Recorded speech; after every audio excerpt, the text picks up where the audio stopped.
જામનગર પાડરશીંગા નકળંગધામ આશ્રમમાં શ્રીમદ ભાગવત સપ્તાહનો મંગલ પ્રારંભ। પાડરશીંગા નકળંગધામ આશ્રમમાં શ્રીમદ ભાગવત સપ્તાહનો મંગલ પ્રારંભ થયેલ છે, જેમાં કથાનું શ્રવણ કરવા માટે ભાવિક ભક્તો અને સંતો પધાર્યા હતા, જેમાં વિવિધ પ્રસંગોની ઉજવણી પણ કરવામાં આવી રહી છે। ધજા દેખી ધણી સાંભરે, દેવળ દેખી દુઃખ જાય, દર્શન કરતા રામાપીરના પણના પાપ જાય। આ મંદિરનો પ્રથમ પ્રતિષ્ઠા પાટોત્સવ અને વિષ્ણુયજ્ઞ તારીખ 20 મેને સોમવારે યોજાશે। યજ્ઞના આચાર્ય પદે પાડરશીંગાવાળા શાસ્ત્રી શ્રી કિશોરદાસજી વિધિ કરાવશે। વ્યાસપીઠ ઉપરથી શાસ્ત્રી શ્રી દીપક મહેતા કથાનું રસપાન કરાવી રહ્યા છે। કથા શ્રવણનો સમય સવારે 8 થી 11 અને બપોરે 3 થી સાંજના 6:30 સુધી રાખેલ છે।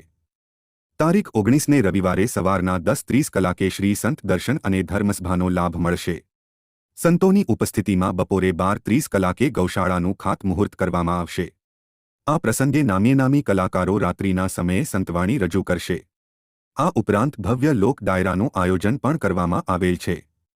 શ્રી નકળંગધામ આશ્રમ પાડરશીંગાના મહંત શ્રી બાલકદાસ બાપુ, ગુરુ શ્રી પ્રેમદાસ બાપુ, શ્રી ગીતા માતાજી દ્વારા ધર્મપ્રેમી ભક્તજનોને આ ધાર્મિક કાર્યનો લાભ લેવા આમંત્રણ પાઠવવામાં આવ્યું છે। અહેવાલ અતુલ શુક્લ, લોકાર્પણ।